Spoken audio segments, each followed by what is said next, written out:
Hey everyone, welcome back to another video where you've got some long breaks in between these just because the little dude makes it difficult. But I think the last time we recorded I was like 20 weeks pregnant. yeah. It's been a long time. But and anyway, now we have him. Yeah, we want to get back Say into hi. doing all of this because we like, talking to you and sharing the things that interest us. And it's a good creative outlet. Yeah. So if you have topics you want us to talk about, Then, comment. Yeah, just let us know. In this one, though, we want to talk about a topic that we've come across quite a bit ever since Lux was born.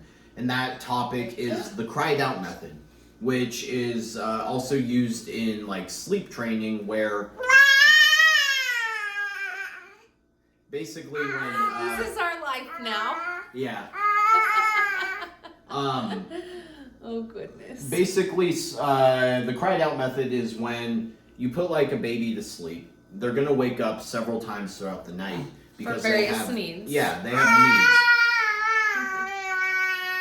And basically, you just let them cry. You don't bother them, and they cry, and then You don't try to meet their needs. and then they stop crying at some point, and they go back to sleep. So you don't try and meet their needs. You just let them cry it out. And we wanted to talk about this because basically, it's stupid. And it's called sleep training, right? Any parents out there shouldn't most do moms know that it's called sleep training. They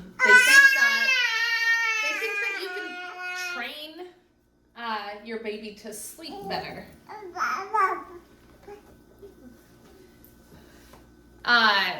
You can't train sleep in an infant. It's a biological process. Right. So they think that you can train them to sleep through the night and that you just gotta let them cry it out and they'll learn how to soothe themselves and take care of themselves and go back to sleep so that you can continue to act as if you didn't have a kid. That is what it is. And frankly, it's just ridiculous. And it's negligent, and you can't train them to sleep. They learn that you're not going to be there for them. That's what they learn. Yeah. So and so they stop crying. Cool. Let me preface all of this too by saying, for anyone watching who did engage in these methods, this isn't like a personal attack on you. No. This is us just discussing the truth basically about what sleep training does. And, if you did it, then you did it. And if you haven't, then don't do it. And if you're considering it, don't do it. And hopefully this is you get more for information. people that are like considering like whether they should sleep train or not. It's not necessarily to pass judgment. Yeah. We all do things that we regret. We only have so much information and we act from the best place. Most people, like I would say 99% of people do not want to harm their children. Yeah. So to start, let's think about the infant in this way. From birth up until 12 months of age, their average calorie requirements are about 55 kilocalories per pound of body weight. And I mean, we could easily say that they are basically sedentary, right?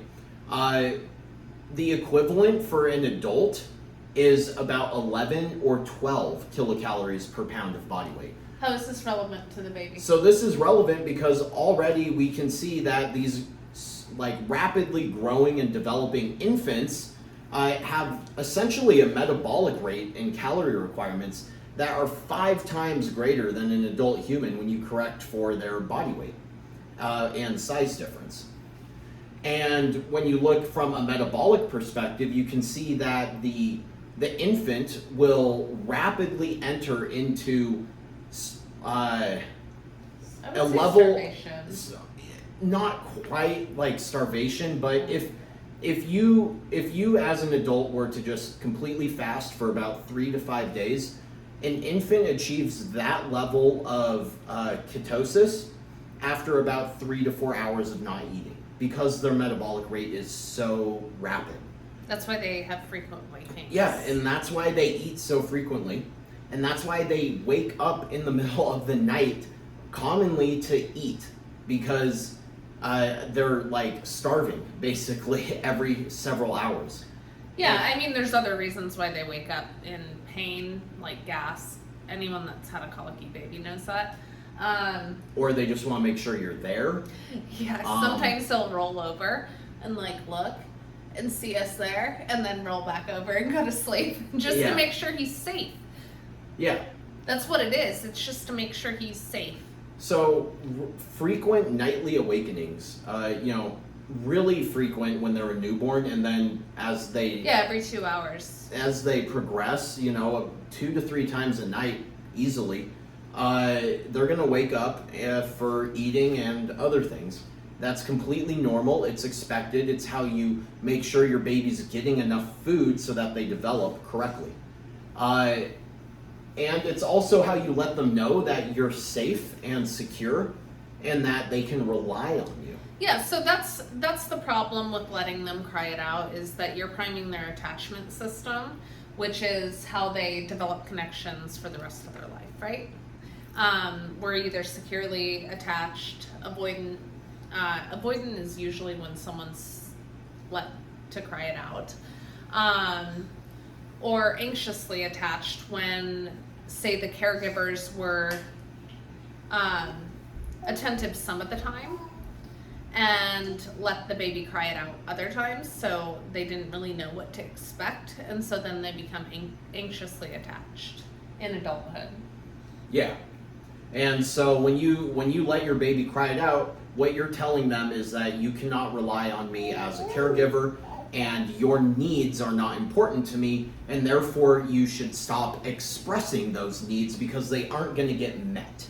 And so what cry it out does, they do eventually start crying during the night, but that doesn't mean they no longer have those needs. What it means is that they have decided that you are not going to meet their needs, and so they aren't going to share them with you.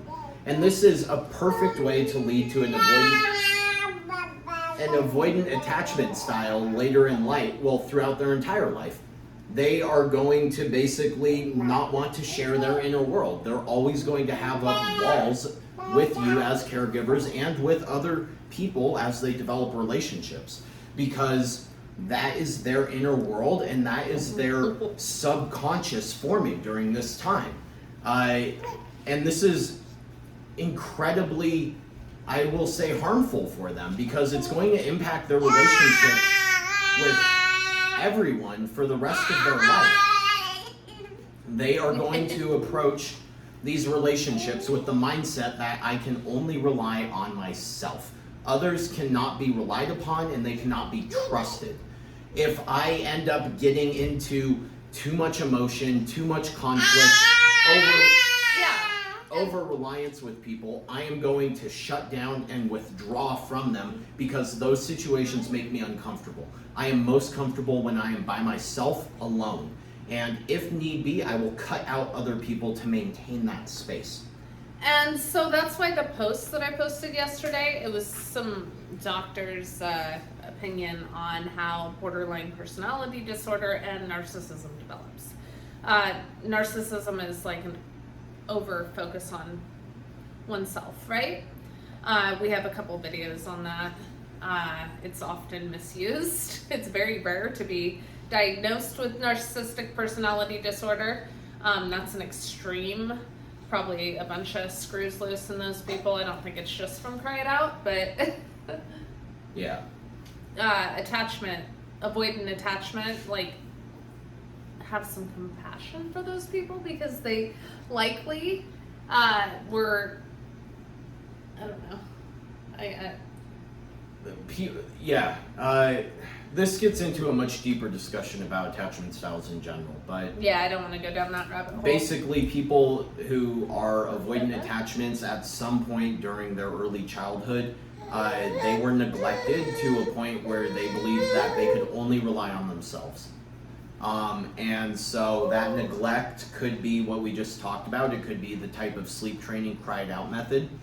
It could be, you know, being a latchkey kid where your parents just drop you off with other caregivers all the time and you don't spend a lot of time with them. That was you. uh, I was more just neglected yeah, as a child. It could be that, you know, you're born into poverty and your needs can't get met, like, even no matter like how much the caregiver might try or, you know, not try. Lots of reasons, but have compassion for those people. Essentially, you know, if somebody is very hesitant to form close relationships and tends to cut other people off really It's easily. not because they're a dickhead. Yeah. Like they have some baggage from how they were raised. Yeah. They And have so just that. have more love and compassion for people. Think of them as a child. That's what I do when I get really pissed off at people. I'm like, what happened to you as like a child or an adult to have this much pain? Yeah. Okay, we should cut it off. All right. Thanks, everyone. Hopefully we'll Say get bye, to. Lux. Hopefully we'll get to do more videos of these in the near future. Yeah, if you have parenting topics that you want us to rant on, Then let us know. But otherwise, you know, like, subscribe, and share the video. And thank you. Goodness.